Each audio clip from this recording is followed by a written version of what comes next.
You're listening to DraftKings Network.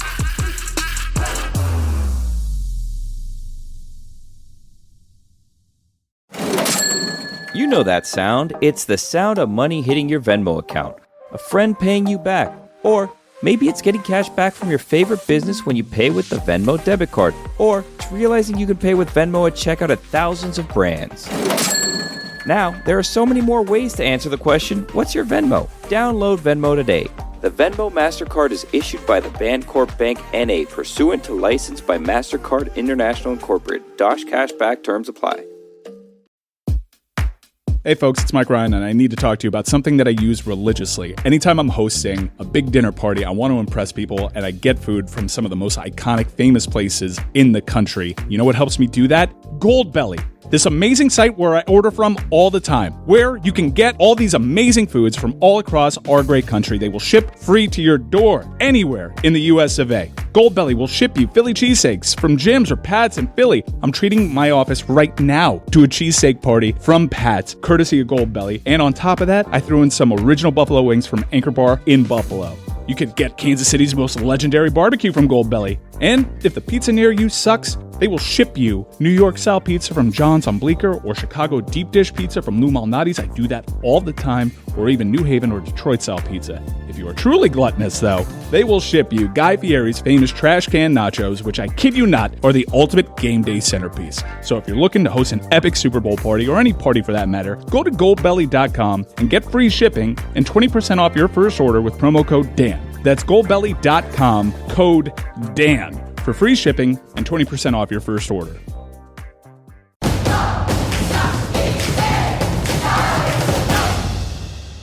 It's the Hockey Show. That's Dave. That's Ethan. Rosie is not here. She's at the Super Bowl. That's it. All right, so let's go to Slapshots really quickly. Let's go. All right, hot takes. Dave. Hot takes. All right, well, hi, welcome to the show. Hey. Good to be here. How you doing? My hot take, earlier this week, Rickard Rakell and the Penguins, they were playing the Devils. He had one goal disallowed right there that he kicked in the net. Yeah. That goal did not count. Later in the game, he accidentally kicked the puck in his own net. That goal did count. Yeah. So my hot take is, if it's not in the crease and it's not endangering to the goalie with you kicking your feet around, why can't that be legal? Because why it's an own goal. That's why. But why can't a player try to kick the puck in from anywhere on the ice? If it's legal to deflect it off his skate, why can't he just kick it? If it's a safety thing outside of the crease, that's fine. But and this coming from a goalie, what's the problem? It's not you soccer. should have to use your stick. Yeah, it's not soccer. You should have to. I'm use not your saying stick you should push the try puck to, into but the I'm goal. saying it shouldn't be illegal. You can't bat the puck in with your glove either. Yeah. They can bounce off your torso. It can bounce off It's your a little leg. different. I think hand-eye coordination. Can't make that sweeping motion. No. Nah, I don't know, man. I think it might be a little fun. That's the other thing. Fun. I mean, you can deflect it off the skate. And Yeah, that's legal. So why can't you just kick it in? Here's my question. What's in that, Ethan? soccer, if you score an own goal, you get credited for a goal. Why don't they do that in hockey? Like, Well, you get I credited don't for an know. own goal. It doesn't count towards your goal total. No, I know It's an that. error. But It's like, put in the E column. on but on the stat column, it comes up like Carter Verhaeghe in the one of the Rangers games last year. He shot the puck and it went in off a stick. He got credited for the goal. That's not how it should be. Carter Verhaeghe should not get credit for that goal. You know the reason why The defender should be credited for an own goal. That's not how it works, though. In soccer, it works that way, but in You know the hockey, reason it why they doesn't do work that, though, way. Ethan? No, I don't. Goaltenders. I'm asking. Goaltenders. That's why. Goaltenders, the last time, if they're the last to touch the puck, and all of a sudden there's an own goal that happens, the goaltender is credited with the goal. The opposing goaltender. I don't need another anti-goal stat attached to my goaltending stats. I don't need own goals attached to my goals against average. Enough of you. No. We're talking about goaltenders scoring goals, actually. Not own goals, but actual goals credited to them. Because if they made the save and all of a sudden there's an own goal in an empty net. Yeah, the first ever goal credited to a goaltender, Billy Smith. Correct. He didn't shoot it in the net. He made a save, and then Colorado Rockies shot it into their own net. That's correct. And that's pretty much why that is. All right, so that's my hot take. Clearly nobody agrees with me. No, Thank you clearly. all. Roy, what's your hot take? All right, Ryan Hartman got suspended for 10 games for this. Now, this type of stuff should not be in the game. And what he did looked like something out of the WWE. It looked like something out of AEW, TNA as well. I mean, Ryan Hartman basically did his best Jake the Snake Roberts impression and gave a DDT to Tim Stützle. He's lucky he didn't get hurt worse, because that came down right in his neck. Yeah. Like, he the could have broken his... visor is right there too. That's so dangerous. That's He what gets cut him open. sliced. Yeah, That's what cut him Get open. sliced even worse. Yeah, so he had to cut over his eye because of that. He could have had a concussion. He could have had a broken neck. And he got a 10-game suspension. Not because of that. It was multiplied because he's a repeat offender. Like, he's been suspended 7 times prior to this. Really? 7. That many times? Yes. It's been a few 1-game suspensions, Yeah, a couple of 3s, and a 5. Now he's got a 10. This is it. This is the last one. Dude's got a lot of points on his license. Yep. He should have his license taken away from him. A 10-game suspension? Like that's an eighth of the season. That's crazy. That's reckless play. Now, he gave the reason why I was trying to keep my balance, so I used my arm to be on top of Stützle. Okay, what is this? Like, Our kids, Tyler and Claire, learning to skate that they need to keep their balance on each other? That's why you need a sled. These are NHL players. They don't need sleds. These are the best players and skaters in the world. I'm sorry, but I don't buy that. That play was off a face-off, by the way. That's why he complained about it. I was trying to keep my balance there. But, yeah, I mean... just fall on your ass and don't, maybe paralyze the guy. Right.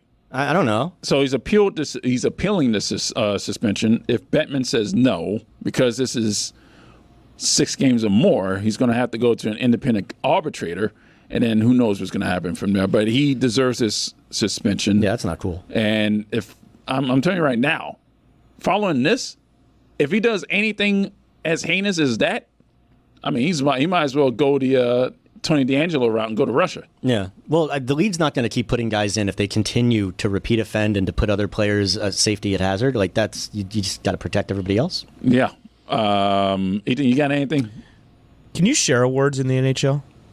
Can you share award Yes, like a co-MVP? The Jennings trophy goes to 2 goaltenders. Yeah. Okay, but you can't like my hot take is Barkov and Reinhart should share the Selke. Oh, boy. I mean, why don't we I just think go it's- back I to think having it's- ties? No. You got first, second, third, fourth, and fifth place votes. So that's going to be exceedingly difficult So if they for a tie, tie to happen. If they tie, what happens? It's a first place tiebreak, vote. Yeah, it's tiebreak? got to be a tiebreaker there.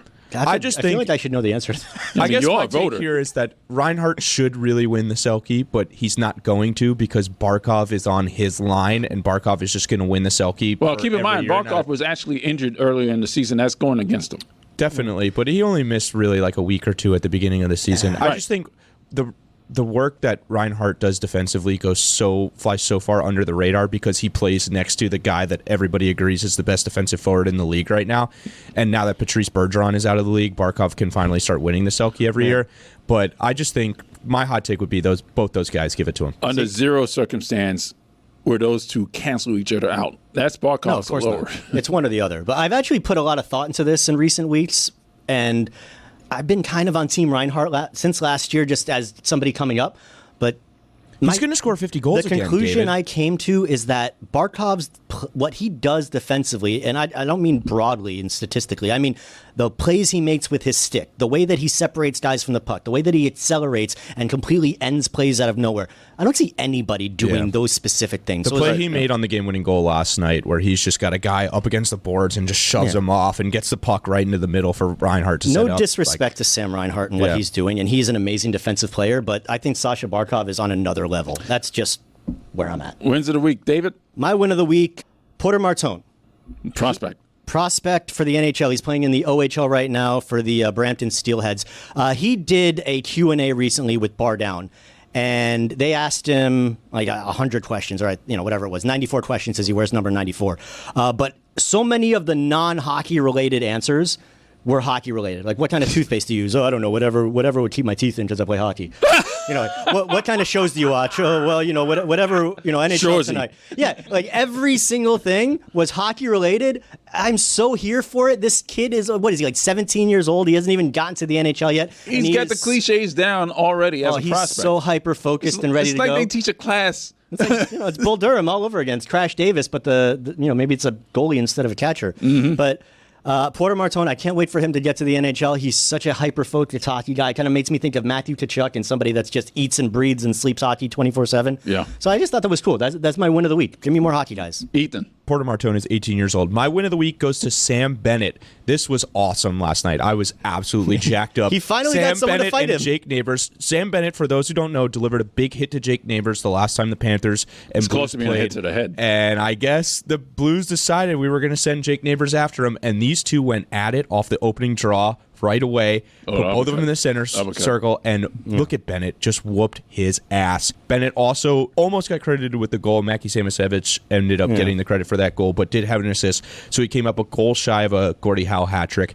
And that fight was awesome. I think we should pay a pet adoption fee just based off that fight. You know how Bennett is paying a pet adoption fee? Yes, I know that. But still, you want us to pay it? You want us to pay it? No, that should count. That should count as a goal. That was good enough. I kind of agree with that because it's so rare when a guy will actually agree to drop the gloves with Sam Bennett. Like, it's not like he doesn't want to fight. The guy wins every fight he's in. He is a menace. I would never want to face him. So anytime somebody's got the balls to drop the gloves with Sam Bennett, I think there should be some kind of reward. Hats off to both Jake Neighbors and Sam Bennett. That was a great fight. Jake Neighbors was like, sorry, Mr. Bennett, I was not attuned to your game. Yeah. That sort of thing. He's a deceivingly good fighter. Yeah. My win of the week goes to the ice crew at the United Center Wednesday night prior to the Oilers game against the Blackhawks. Saw a bat flying around. Where's Manu Ginobili when you need him? Yeah. The coyote. Osborne out there. Yeah.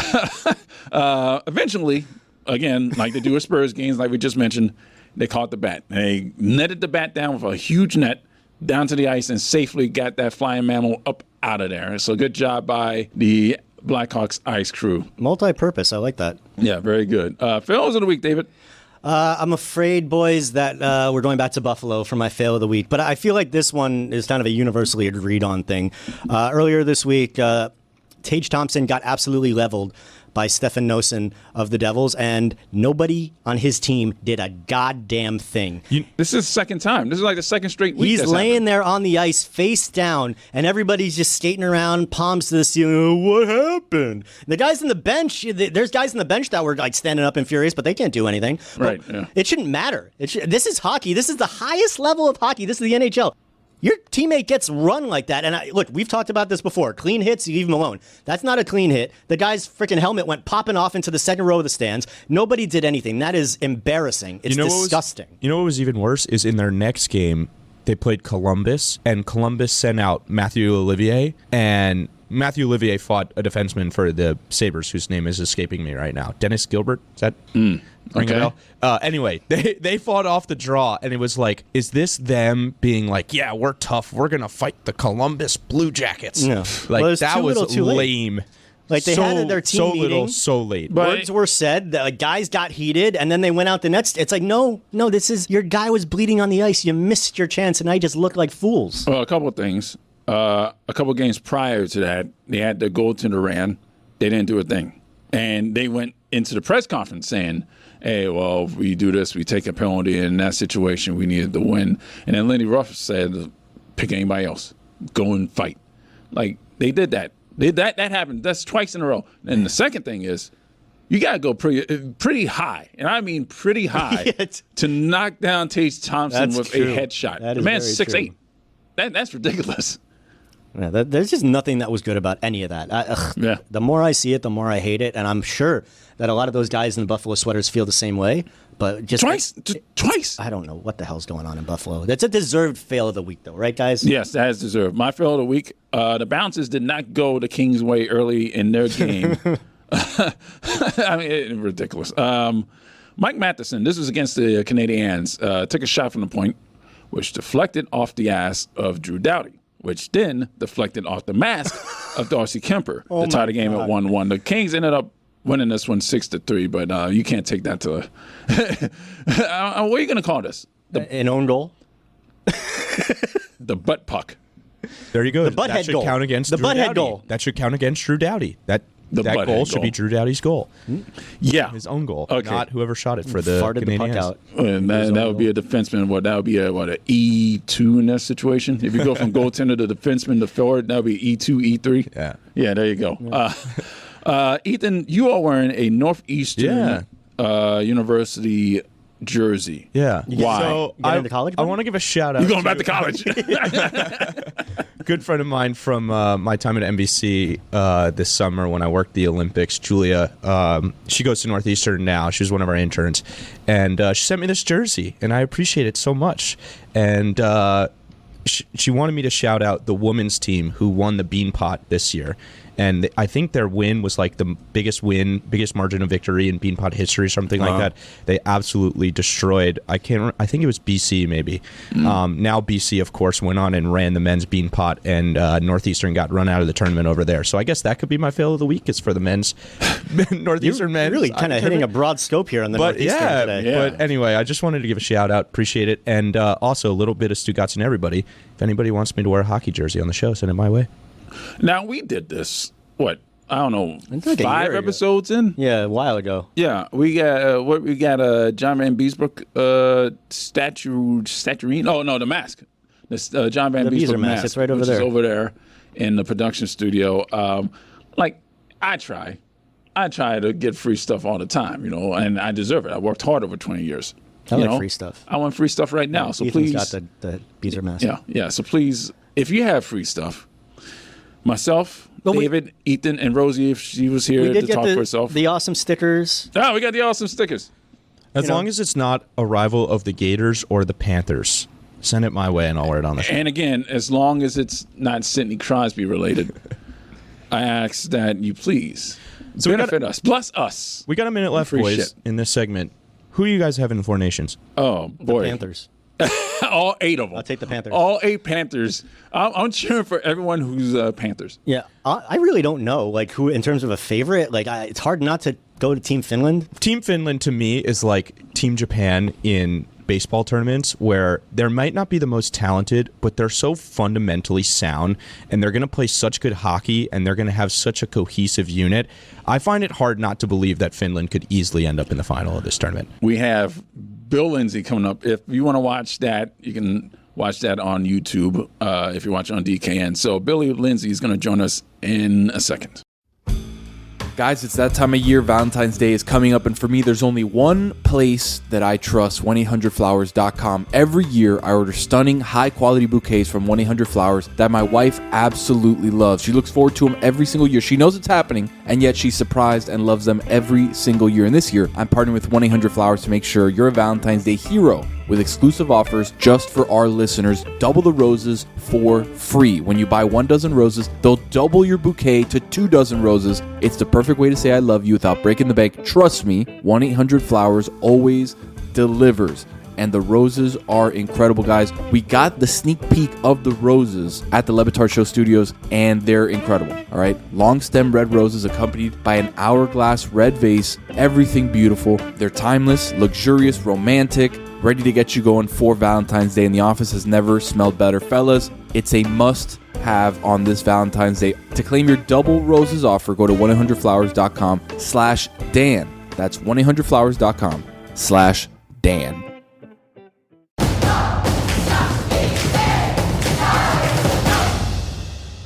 Joining us now is the analyst from the Florida Panthers Hockey Network on the radio and from NHL Network, Bill Lindsay, who's been doing this for a good long while. David, everything good? Yes, We sir. are good, sir. How are you? Just came out of the gym, a little bit sweaty in my car. My apologies. I love it. Trying to go for the Pat Riley look, a little flip back hair. I don't got much hair left. We just happen to have Cheeks are Pat Riley over rosy, here. so- Yeah, no, you got the slick back hair thing going with the sweat. No, it's a good look, Billy. Yeah. Yeah, you're looking I good, don't know man. about that, but we'll try and make it work. Yeah, well, speaking of trying to make it work, the Florida Panthers are making it work right now. Nice segue. Oh, thank you. I've been doing this for a while. They just beat the St. Louis Blues, and now they're going into Saturday to face the Ottawa Senators before the Four Nations tournament break. So let's go over the Four Nations and who's going to be in it for Florida. For Team USA, we got Matthew Tkachuk. Team Canada, both Sams. The Sam's Club. The Sam's Club with Ryan Hartman Bennett. Team Finland, 4 people. Everybody. We got everybody, all the Finns. We got Alexander Barkov, Anton Lundell, Ito Luosterainen, Nico Mikkola, and for Team Sweden, Gustav Forsling. Now, my question is, you got all these guys going into this tournament, multiple games. How are they going to feel coming out of this tournament? My comp is obviously the World Cup of Hockey that happened in the mid-'90s, and that was That was tough. That one was very physical. Nobody liked each other, even if they were on the same team. So I expect them to be a little bit tired coming out of the tournament. What say you, Bill? Yeah, we'll see. It's a good break. Once you go there, the speed level, there's not many times that you can get at a speed level that's going to be higher tempo and higher paced than the NHL. But when you go best on best, that's exactly what happens. Yes, the Panthers have played a lot of hockey, and some of their stars, the 8 players that you mentioned, going over to the Four Nations, they're excited about it. It's not a heavy lift as far as scheduling. Not a ton of games in the 2-week span. I believe the most you can play is 5 over that. So it's not going to be too tiring, not wear them out. But because of that speed level and hyper tempo, Paul Maurice, I was talking to him, and every occasion that he's mentioned, the players, when they come back from that, their tempo and pace is so high. Getting back to the NHL level is kind of seems like they're going back maybe down to the American Hockey League for a normal player. That's what you hope happens. And then the rest of the group of the Panthers that get to dip their toes in the sand, Sergei Bobrovsky, Carter Verhaeghe, players along that line that have just played a ton of hockey, Aaron Ekblad. You know what? Take some rest, take some time, gather your thoughts. The team is playing well at the right time. They've done enough to this point. 500 hockey the rest of the way guarantees you a playoff spot. They want better than that. But the Four Nations, they're excited for it. Expect these players. They're well conditioned, well trained, and when they come back, they'll be ready to go. And that's when I believe you will see the Panthers hit the gas pedal, full throttle. That's when they want to be dialed in. Well, you mentioned pace of play. This is going to be completely different than what this tournament is replacing, which is the NHL All-Star game. So what I'm looking at right now is them going into this game and the fact that their teammates during the regular season, it's all going to be put aside, right? So do you agree? Like, is there going to be chirping? Is Matthew Tkachuk going to be chirping Alexander Barkov when USA plays Finland? It depends how the games go. You play with guys and you win a Stanley Cup like that, the chirping is going to be minimal. I don't know how much you actually get into it, but Matthew and Brady Tkachuk playing together, that's kind of interesting. I guess there's no bounds once you get into that team competition. You're playing for your country. If things get a little sideways, we'll see maybe some chirping. I believe between teammates, you will not see it go overboard. Just kind of some friendly kidding, if you will. Billy, I wanted to talk to you about the Detroit Red Wings, which is maybe a sentence I haven't said out loud in a while. But they've won, 7 in a row now? They've crept into a wild card spot in the East. They're playing great under Todd McClellan. My question is this just the new coach bump, or are the Red Wings really turning it on? Are we going to see them possibly entering the playoff conversation when we get into March? Yeah, there's a possibility. Todd McClellan's got it dialed in right. Their power play is exceptional. They move it around quick. Larkin has gotten better since Todd McClellan's taken over. Defensively, they've been a little bit more structured, not giving up some shots. They still rely a lot on that power play. They do not score a lot of goals at 5-on-5. And still a team that you look at if you're trying to compare it. But who's going to come out? Detroit has as good a shot as any with the way that they're playing with McClellan. And they pushed right to game 82 last year with a hard push, almost got in. And I guess the template for the Red Wings is being set with just a little bit more defensive. Their top players are going, and Todd McClellan's made tweaks with Marco Kasper on that top line, a young kid playing with Larkin, Raymond. So that kind of stuff, Patrick Kane. They can get in there. There has to be someone. So Ottawa, maybe, yeah. Who knows? They're kind of up and down like a yo-yo. I would say that same thing about the Detroit Red Wings. They're going to have to, they played a lot of home games. They're going to have to go on the road and win. If I was picking out of that lot, yeah, it's really tough to say. I would say Ottawa and Detroit have the best chances, though. Definitely not Boston, right? Boston, yeah. Boston's all over the map. Boston gets in somehow. They always do. No. This year it's over. Billy, I want to go back to the Four Nations for a second. You're around the team. You know, I feel like I've seen a lot of writers and people kind of poo-pooing the Four Nations. Oh, it's a made-up tournament. It doesn't really matter. But I get the sense that these players are really jacked up. What's the sense that you get from being around the Panthers and being around the league as well in terms of how fired up these guys are to play in a tournament like this? Because remember, this was an NHLPA ask. They wanted best-on-best hockey. So what are your sense about, how fired up guys are? It's been a long time best on best, and when you put that flag on the jersey, and all of a sudden, with advancements in USA Hockey's the favorite in that tournament, which is crazy to think about. So you go into that, the goaltending, the defensemen, you look at the group, and Sweden, Finland always put together really superb teams. They're going to be tough outs. You put on that flag for any country, they're going to represent it. They're going to go through the wall. And that's why they wanted to be there. And who doesn't want to go against Connor McDavid and Sidney Crosby? Against the Kachuk brothers, going head-to-head and seeing the best players in the world showcase their skills. They are pumped. They're going to do it. You're going to see the best from these athletes. You'll see the game at a speed, at a level that's just almost grotesque. You can't believe that it gets that fast. It's truly going to be fun to watch. And countries like Finland is the size of Manhattan. Try and grasp that. 5 million people. It's the size of Manhattan. And they continue on the world stage with these kind of players. You've seen Lundell, Luostarina, and Barkov, how they play the 200-foot game. They never quit. They're well taught from a young age. The same thing goes for Sweden. The Scandinavian countries are just really, really good at what they're able to do. So hit the ground running. There is going to be plenty of talent showcased in this Four Nations. Now, you mentioned Sidney Crosby, and I'm setting my very unhealthy dislike of Sidney Crosby aside. Wow. Tell me why I'm wrong for believing that Team Canada won't even make the championship game. Tell me why you're wrong. Because of goaltending? Yeah, there you go. I would start there. You got to fill. You've already got Pietrangelo that's going to miss the tournament. Are you going to go with Drew Doughty? Are you going to go with Mackenzie Weegar? Who's going to fill this? So they got some question marks already on their defensive core that they're trying to plug in place. They have people that are available. Up front, they're pretty deep.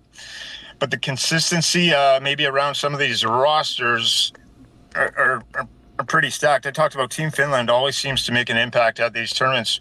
Yeah, maybe you're not wrong. Maybe just look at the World Juniors. This is a past example of what happened at the World Juniors for Team Canada. But the only really main reason that you could point to is the goaltending on the other side for the other teams seems much better, just all around. So if Team Canada does not get the goaltending and does not get the saves, they're not going to be around long, Roy. Billy, we've been having a lot of fun this year watching Alex Ovechkin chase history. I think now he's 15 goals away, if I'm not mistaken, from tying Wayne Gretzky, which he's going to do it this year, as long as he stays healthy. And it's been so much fun to watch. But it made me think about another amazingly good goal-scoring Russian that you actually played with. I don't know, I was going to say back in the day, but yeah, I guess it was kind of back in the day now. But Mr. Bure? Yeah, Mr. Bure. The few years that you played with him, what was it like having a guy that ridiculously good? Watching him behind the scenes, like was he like a crazy work ethic kind of guy, first guy in, last guy out kind of mentality, or did he just kind of show up and the goals just went in? So, kind of interesting thing about Pavel Bure and his routine that I caught on, didn't know a lot about. I was at the rink. He came in and when he was fast, he practiced, but he didn't put a lot of extra time in at the very rink. From what I gathered over time, though, that there was a continuous workout cycle that continued at his home or his apartment, wherever he had a gym. And it would be late at night for whatever reason before he went to bed, and they would eat after that. And he would come to the rink. So to put it in perspective, David, we came into training camp 1 year and our lowest body fat percentage was 6.2. And Pavel Bure came in hovering around 3.4%. That was the best. It was like rice paper on a human anatomy. Veins, and yeah, you didn't think it was possible. So you knew that he put in the time and the work ethic and the explosiveness to watch him practice. And there was a dedication there that sometimes he would play 30 minutes a night and we'd be playing back-to-back games and he would be at the morning skate the next day. And I was just like, whoa, this is guy just played half a hockey game and he wants to come out and twirl around in the morning. So his conditioning was off the charts. That's what made him special. And then just watching him shoot the puck and the speed, I've never seen a person that explosive with his first 3-4 strides. And every breakaway, you got 5 a game, it seemed like, but just shoot 5-hole. It was simple. Just go down, boom, 5-hole, boom, 5-hole. So he was special. It's just, I guess he's around 5'9", 5'10". He was 185 pounds, but there was not one shred of fat, and it was the most powerful, explosive skater by far that I've ever played with. And you talk about all those breakaways. That was before they got rid of the 2-line pass. Right. So that's even more amazing. He told the goalies just to kick it out as hard as they could on the rebounds. Yep. So he could get breakaways. He just pounded the puck out and boom. Good strategy. Billy, I want to take you back a little bit. You were an original Panther, so obviously this moment, June 24th, 2024, meant a lot to you. And that came out in your call of the Cup final when the time was expiring. We haven't had you on the show to ask you about this yet, so I want to ask you about it. Walk us through that emotion where it just all pours out. We can hear you and Doug Plagans hugging, literally hugging. We hear you talking from his chest where you guys are hugging. I thought it was beautiful. I just want to know what your emotion was in that moment. Yeah, so there's a much, like broadcasting, it's not supposed to really turn out that way in a game set. It's game 7. I look back at the histrionics. I'm like, oh my God, what am I saying here? What's happening? But so to lead up to that, to have that 3-0 series lead, the reaction's going to be pretty good if you win in game 4. It's not going to be what you saw come out of me in game 7. It would have been somewhat not predetermined, but I would have just let Doug have his whole say, let him run through it, and then I would have jumped on board with my part. Same thing with game 5, game 6. So going into game 7, it's the most nervous I've ever been. I would go back to game 7 against Pittsburgh in the Eastern Conference Finals since I felt those kind of nerves. But this time I had no control. And you're on the verge of the biggest collapse in NHL history. Going back to 1942, World War II, Toronto Maple Leafs, when there was only 6 teams in the league. Oh my God. So you're trying to picture this as... And Paul Maurice, 26 years behind the bench. All the thoughts, I'm going, how does Paul Maurice come back and coach next year if we lose this game? How do we get back? We've been here twice. How do we get here a third time? And we had a 3-0 series lead. So you're going into this game with, this is monumental. This might be it. This might be it for 20 years. You just don't know. You can't waste an opportunity like this. So I'm just nerve-wracked the whole game. So the reaction is going to be different if it's 3-1, 4-1. We're cruising. So it's still all different. When that puck got held down in the corner, there was nothing going through my mind but just counting down that clock and thinking it was still 6-on-5, 2-on-1. And to be able to know that the Panthers won that trophy, it just exploded. There was no rationale to what was coming out of my mouth. It was just going to be spit out. But yeah, I lost my mind. It's one of the greatest feelings I've ever had in my life, and I couldn't control it. I felt a little bit for Doug for stepping on him in game 7 for such a historic call. But once it went in, that's it. It was everything was just being let out. I couldn't believe that we'd handled that pressure, got through it, and we were finally going to be called Stanley Cup champions down in South Florida. Yeah, I think I got hit by a water bottle. Billy celebrating. I apologize for that. Let's look at the division leaders before we let you go, Billy. The Panthers are leading the Atlantic. They got a 3-point lead over Toronto right now. One of the biggest surprises of the year are the Washington Capitals. So that's the East right there. The Capitals are leading the Metro. The Edmonton Oilers have had the best record in the NHL since November 7th, 28-9-3. And the Winnipeg Jets, who have been great all season, have won 7 in a row and 11 of the last 14. So, are we looking at both conference matchups there for the semifinals? You're looking at Washington and Winnipeg? Yeah, well, I'm looking at Washington and Florida and Edmonton and Winnipeg. Are we looking at the conference finals? There's a good chance. The question is, Washington did a fabulous job in the offseason bringing in 7 players under the age of 30. They retooled on the fly. And they all have been impactful. Pierre-Luc Dubois, Hugo Majapani, the goaltender, Logan Thompson, Chikrin, Roy on defense. You just can name them all. So they got better fast. How good are they going to be in the playoffs? There's no real track record there. They were there last year. Spencer Carberry, unbelievable coach. But if the Panthers are there when push comes to shove, can you go toe-to-toe with that lineup and kind of unexperienced group? There is just unproven in the playoffs to get there and get it done against the Panthers. It would be a heck of a series. My hat's off to Spencer Carberry and the whole Capitals organization. It would be fun to watch. Let's say that way. And on the other side, Winnipeg, Hellebuck, for all he's done in the regular season, another Vezina Trophy coming. Winnipeg, he blew up in the playoffs, unfortunately, last year, and Hellebuck just dismantled. They got kicked out quickly. So they're another team like the Toronto Maple Leafs. The Winnipeg's just got to prove it. They're a prove-it team. Edmonton's been there, done that before. You look at the analytics from the Edmonton Oilers, it's outrageous. The zone time, first in expected goals for, second in expected goals against. It's a dominant team, even throughout the lineup. If they get any kind of secondary production and holds up, it'd be tough to see, but I guess it would be just more two experienced group that have been there, done it before. And if Winnipeg and Washington, the two W's are able to get there, the question is, how do you hold up in a 7-game series under all that pressure when it's been the first time in a long time for both those franchises? Billy, we appreciate you joining us from the Florida Panthers Radio Network and NHL Network. That's Bill Lindsay, everybody. Thank you, Billy. Love you, Billy. Sorry about the car and everything, but yeah. Hey, man, you got to go to the gym, so. I appreciate you guys having me on. All the best, Roy and David. All right, I know I got to do this ad read, but hold on. Let me reapply. Did you hear that? Yep, that's my new favorite lip gloss from NYX Cosmetics.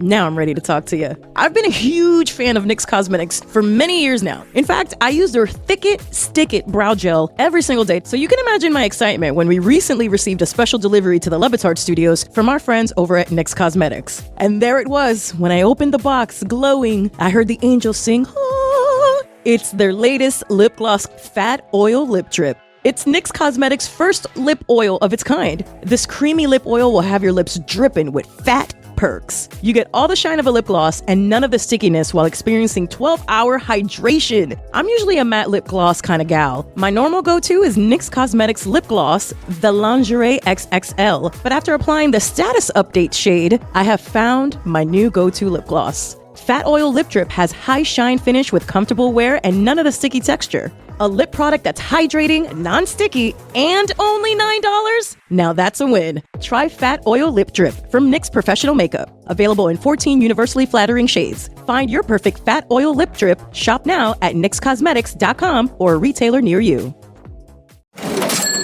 You know that sound. It's the sound of money hitting your Venmo account. A friend paying you back. Or maybe it's getting cash back from your favorite business when you pay with the Venmo debit card. Or it's realizing you can pay with Venmo at checkout at thousands of brands. Now, there are so many more ways to answer the question, what's your Venmo? Download Venmo today. The Venmo MasterCard is issued by the Bancorp Bank N.A. pursuant to license by MasterCard International Incorporated. Dosh cashback terms apply.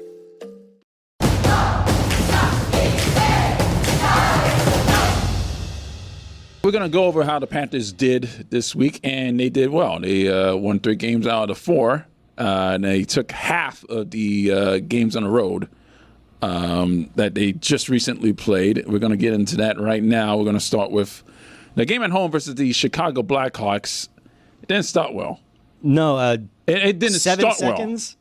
Is that what it 7 was? seconds. That's the fastest goal in the 97-year history of the Chicago Blackhawks. That stat blew my mind. Somebody at the game, I was at the game, somebody behind me told me that was the case, that an original 6 team scored the fastest goal in their history against the Florida Panthers in 2025. And I was just like, that is crazy. That was a terrible play. That was a goal from a Landon Slaggert. 7 seconds. Yeah. I mean, cool. Cool. It's awesome that he's got a big piece of Chicago history. And that would be it for the Chicago Blackhawks in that one. The Panthers then pretty much took over for that game. Yeah. They had 22 shots on goal and 47 attempts after the first period. 27 scoring chances on 15 high-danger chances and scored twice to go into the intermission 2-1. They won the game 5-1. They were excellent 5-on-5. And for the game, a goal and assist for Sam Reinhart. Sergei Bobrovsky, after allowing that goal, could have taken a nap in the crease for the rest of the game. That's how bad it was for the Blackhawks. He did have to make like 20 saves, I think. 20, 23, 24, something like that. You know, he didn't take a nap. Maybe they woke him up from the nap and they went back to semantics. Carter Verhaeghe finally scored a goal after a 4-game drought, and only 1 point in those games. He himself had 9 shots on goal and 12 attempts, 9 scoring chances and 5 high danger chances. The fact that he only got 1 goal in that game was amazing, but he will make up for that. Yeah, I was going to say, the shooting percentage evened out the next game for him, didn't it? Yes, it did, because the Panthers won 6-3 and he got a hat trick. He had on 3 shots. Yeah, against goals the on New 3 York shots. Islanders. 3 shots, 3 goals. So 4 goals on 12 shots, 25% shooting percentage. I'd say he's pretty happy with that for a couple days worth of work. Yeah. That was well earned for Verhaeghe because he struggled this year. Like, I mean, coming up, we'll talk about St. Louis, that game where he misses an open net. Like, it just feels like it's been that kind of year for Carter Verhaeghe. His shooting percentage is really low, so it felt good to see him even out with a 3-for-3 against the Islanders. There's another dominant first period for the Panthers. 15 shots on goal and 28 attempts, 15 scoring chances. But they let the foot off the gas pedal in the second period. Now, I asked for 10 goals. They didn't give it to me. I asked for 10 goals to stick it to Tony DeAngelo. The fact that he's back in this goddamn league again. But they didn't get 10. They did get 6, though. But the story, again, was Carter Verhaeghe with the hat trick. He had an assist, 4-point night. He the 3 secondary assists for Alexander Barkov, and Sam Bennett made himself known in that game, even though he didn't get a point. Bennett's been playing some great hockey lately. That whole second line, like Mackie Samostevich has been in and out of the lineup, but when he's out there, they look great. But putting Bennett and Tkachuk back together, that's really clicked for the Panthers. Because, Tkachuk for a while was playing on that top line. Paul Maurice was farting around the lines a little bit. Now they're getting back into something more traditional as we're starting to hit the ground running towards the playoff push. But I think Sam Bennett is such a key player with this Panthers team. Him and Aaron Ekblad, the two. I was just going to say. The 2 UFAs are so pending key. UFAs, and it's no surprise to me that the Panthers have been playing such great hockey since Aaron Ekblad returned. Yeah. They struggled with him out. They've been playing much better. They're 7-3 in their last 10. They've been playing much better with him in. Bill Zito, if you're listening, get on it, buddy. You have enough cap space to sign both of them. Make sure you get both back. The Panthers then went on the road on Monday and visited the White House in the District of Columbia. Now, it's an honor, it's a privilege for any champion, especially the Stanley Cup champions, to visit the White House. I don't know if they go up to Ottawa to see the Prime Minister or anything like that in Canada. I don't know if they do that. But say what you will about the man in the Oval Office. I find him to be a vile, repugnant, reprehensible human being. I don't believe in his politics. I don't believe that he will make America great again. I believe he will make America the complete opposite of great. I don't respect him as a person. I don't respect him as a man. But I do respect the office. I do respect the title that 48% of our fellow Americans have bestowed upon him. And as I said, it is a privilege and honor for a champion to get to go to the White House and meet the President of the United States, the leader of the free world. So no matter what you say about the guy, no matter what you say about a president, whether it's a man or eventually a woman, whoever owns that title is there, and the champions get to meet him. And the Panthers, be it as they may, got there for the first time in 30 years. I'm very happy about that, and they joined the many teams and people over the past 34 years in this sport to be able to go to the White House. Good on them. It was great to see the boys stand proud at their accomplishment. It was great to see Carl Okposo. That was cool. That was really cool. Good for him. And Matthew Tkachuk, as the speaking voice for the team, went up, said he was proud to be an American. It was an honor to be there. What else do you expect him to say? He's the alternate captain of Team USA for the Four Nations tournament. Of course he's going to say that. So good on him. Very happy that the boys went there. So, again, what else he's going to say? He's going to play for his country in a week and a half. So good on him. So say what you will. They did what they had to do. They visited the White House, and good on them. They won the Stanley Cup. They won the Stanley Cup. So they deserve to have that moment. Yeah. And I don't think anything else. I think you said it perfectly, Roy. I don't think anything else needs to be said. Yeah. Hopefully they return next year. Yeah. Or skip the trip entirely. Well, they'll hopefully, as we get older and our kids get older, there'll be a few pictures of the Panthers at the White House with different presidents over different generations. Because as you said, the president, whether it's man or woman, whoever, is just a person. The office is everlasting. Yes. Well, for his 300 longest democracy. years, whatever. Yeah. This That's great experiment. another topic for another time. Great American experiment that is still going on. The next day they played the Washington Capitals. They lost. I don't know what it is about a team going to the White House and then losing the next game, but that tends to happen a lot. And the Panthers had a poor effort against the Capitals, except for Sam Bennett. He had the best game out of any Panther on the ice that night. He had a goal and assist, seven shots on goal on 13 attempts and 9 scoring chances. And he has now paid for the adoption of 17 pets through Benny's Buddies in the Humane Society of Broward. Yes. So good on him. It was a rough third period, really. Yeah. It was also poorly officiated, this game, because Nick Dowd, who ended up having a goal and an assist in this game, ran Sergei Bobrovsky twice. No calls either time. And it was not a good night for Bob anyway, but it is what it is. Alexander Ovechkin scored a goal in that game, and he's gotten closer to Wayne Gretzky. He might do it. He's got too much to do it. He might actually do it. What is it, 15 goals away? Is that what it is? 16. He's 15 from tying, 16 from breaking. And let's see, Washington's played 35, 45, 46. He's got it. 53 games. So, yeah, they've got 19 games to go. He's got it. I think he's going to get it. He's probably going to, need 3 goals with 5 games left and go on some. Yeah, he's going to have a couple of hats. It's going to be great. Fun. And when Gretzky starts traveling, when he gets close, when he gets within 5 or something, Gretzky starts being in the building, and it's going to be awesome. He's going to get there. Yeah, hopefully TNT breaks into programming and starts airing stuff live on nights that does not include the NBA.